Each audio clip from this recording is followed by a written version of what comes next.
Shalom, shalom, peuple de Dieu. Que le Seigneur nous bénisse.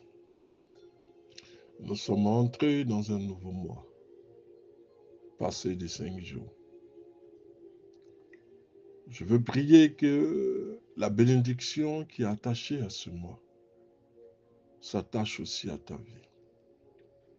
Et que jusqu'à présent, que les choses ne se sont pas encore décomptées. Je prie le Seigneur afin qu'il se manifeste. Le Seigneur n'est pas en retard pour bénir une personne, mais il attend toujours le moment opportun, le temps propice. Donc si jusqu'à présent tu n'as pas encore vu la gloire de Dieu en cette année qui a démarré, dis-toi que l'Éternel prépare quelque chose pour toi dans le secret. Ta bénédiction ne s'aligne sur personne. Ce n'est pas parce que les autres ont reçu leur bénédiction que Dieu est en retard sur ta situation. Le Seigneur n'est pas en retard, laisse-moi te dire qu'il est toujours en train de préparer une nouvelle bénédiction. Les choses anciennes sont passées. Toutes choses sont devenues nouvelles. Alors l'Éternel est sur le point d'apporter un changement nouveau dans notre vie. Ne pleure pas, mais sèche tes larmes. Tant que tu n'as pas vu la gloire de Dieu, tu ne mourras pas. Quel que soit ce qu'il prépare contre ta vie, le Seigneur est au contrôle de toutes choses. Bénis le nom du Seigneur, lui qui agit, qui se manifeste. Il n'est en retard sur rien du tout. Attends-toi seulement au temps de ta bénédiction. Prie l'Éternel, n'abandonne pas, mais avance. Lève-toi. Que Dieu vous bénisse. Ce soir encore, il est nécessaire de parler de sa parole. Elle est vitale. Certains pensent que la Bible ne nous enseigne rien de bon. D'autres disent que c'est toujours la même chose. Mais la Bible, d'un pasteur à un autre, peut s'expliquer différemment, selon que l'Esprit lui a poussé de nous enseigner. On ne lit la parole de Dieu que lorsqu'on se retrouve dans une situation compliquée.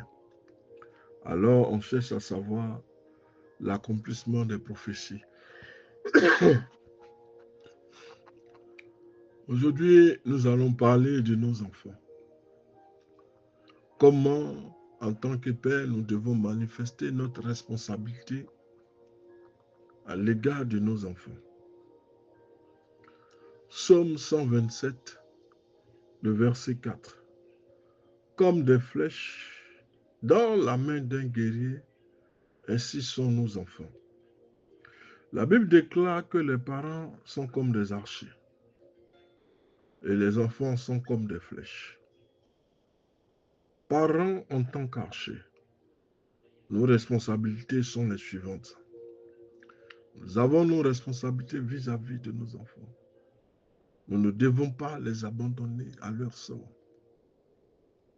Nous devons être présents chaque fois qu'ils ont besoin de nous. Parents en tant qu'archers, nos responsabilités sont les suivantes. Nous devons protéger les enfants dans le carquois. Le carquois, ici, sera la famille, notre maison. À l'intérieur de la maison, nous devons enseigner à l'enfant ce qu'il convient d'apprendre. La Bible nous dit, comme des flèches dans la main des guerriers, ainsi sont les enfants. La Bible déclare que les parents sont les archers et les enfants les flèches. Et nous devons les mettre où? Les entraîner où? Les enseigner où? Nous devons les mettre dans notre carquois. Ils sont sur nos dos, dans notre maison. Il nous convient de les enseigner. Après l'assassinat de son mari, on demande à Jacqueline Kennedy si elle allait se lancer dans la politique. Elle répond en disant ceci: non, je vais me consacrer et je vais consacrer tous mes efforts pour élever mes propres enfants. Parce que s'ils tournent mal, tout ce que je pourrais accomplir dans le domaine public n'aurait aucun sens. Nos enfants sont en train de grandir au sein d'une génération où ils peuvent obtenir de la drogue, acheter la drogue. La société même ne peut plus rien faire. Les enfants ont pris l'ascendance totalement. Nous voyons une fois sur une image de Facebook, sur une image de TikTok, si je peux dire, des enfants en train de poursuivre des voitures de police.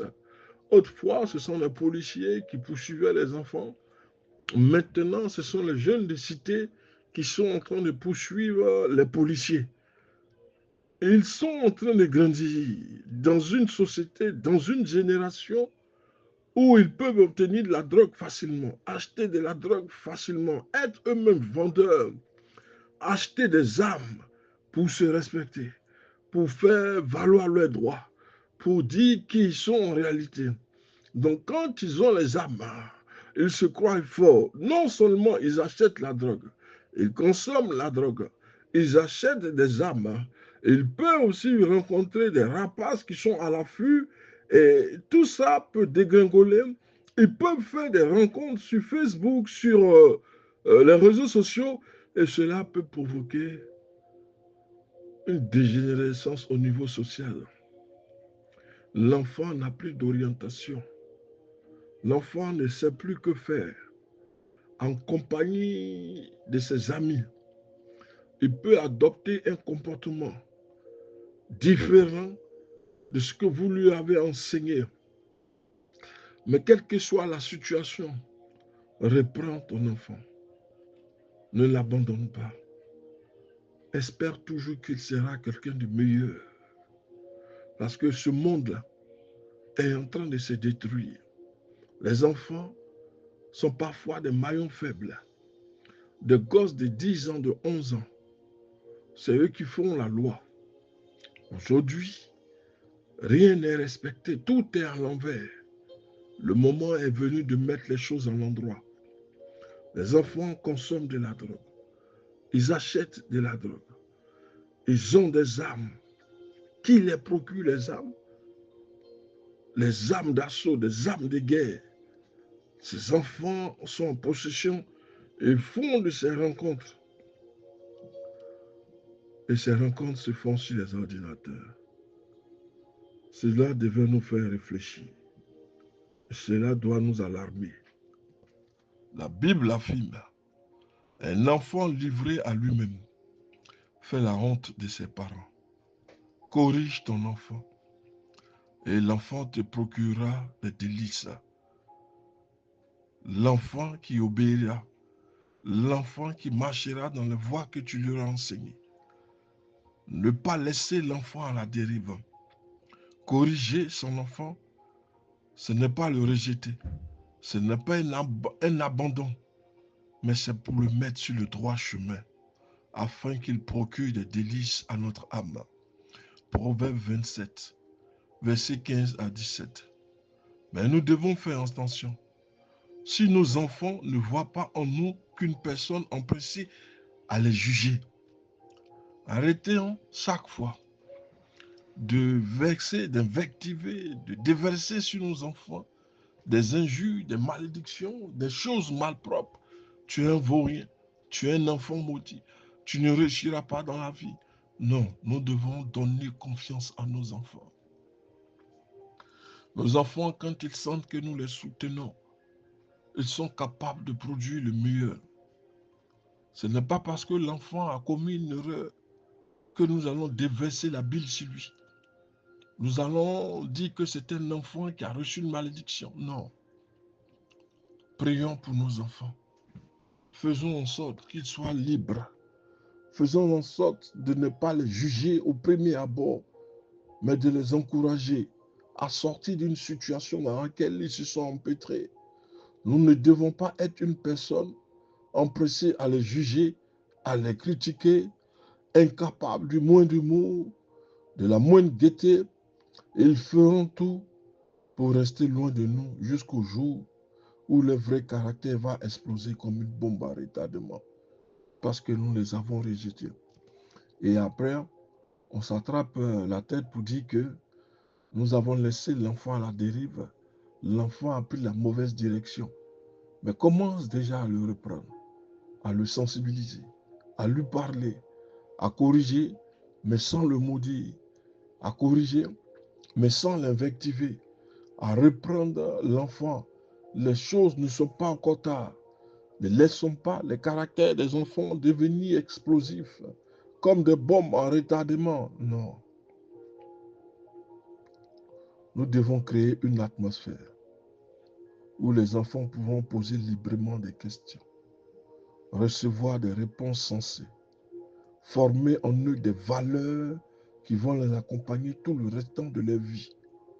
Quand nous parlons des guerriers, nous devons sous-entendre que nous devons nous battre pour eux, battre pour nos enfants. La deuxième responsabilité, nous devons les pousser dans la bonne direction, orienter les jeunes garçons sur la voie qu'ils doivent suivre. Proverbe 22, verset 6. Nous ne devons pas les laisser sans protection. Nous ne devons pas les laisser sans couverture. Nous devons être à leur côté. Nous devons marcher avec eux. Nous ne devons pas tellement les empiéter, marcher sur eux, de façon à ce que nous étouffons leur créativité. Ne les sacrifions pas aux biens matériels que nous convoitons. Les sacrifices d'enfants ont augmenté. Les sacrifices d'enfants ont augmenté de façon exponentielle. Parce que on veut sacrifier les enfants pour avoir la gloire. Sacrifier les enfants pour avoir du bien. Sacrifier les enfants parce que nous convoitons telle ou telle chose. Ce n'est pas nous qui les avons créés. C'est Dieu qui les a fait venir sur cette terre. Notre rôle, c'est de les encadrer, de les encourager. Même quand ils font une erreur, de les soutenir, de les sortir de cette erreur, de les sortir des pieds. Nous ne devons pas trop les piétiner. Nous devons faire en sorte que l'enfant prenne ses marques progressivement. Nous ne devons pas trop les couvrir, non. Au point que nous allons étouffer la créativité en eux. Nous ne devons pas sacrifier les enfants pour les biens matériels que nous convoitons. Nous ne devons pas leur imposer nos rêves que nous avons perdus. Parce que nous avons échoué, nous remettons ça tout sur l'enfant. Non. Aidons-leur à découvrir leurs propres talents, à discerner le plan de Dieu pour leur vie. Nous devons les encourager sans cesse dans la voie, celle qui mène à l'éternel. La troisième responsabilité, nous devons les laisser voler de leurs propres ailes. Un jour ou l'autre, à coup sûr, l'enfant prendra ses marques.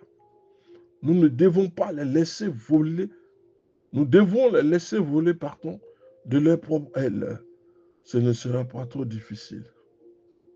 Si nous les avons enseigné la vérité, et si nous continuons à prier pour eux, si nous savons qu'ils sont sous la protection divine, alors nous avons accompli une part de notre responsabilité.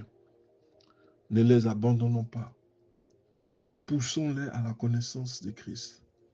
Faisons à ce que nos enfants croissent dans le domaine spirituel à la recherche de Christ. Que Dieu nous bénisse. Le pasteur Samuel.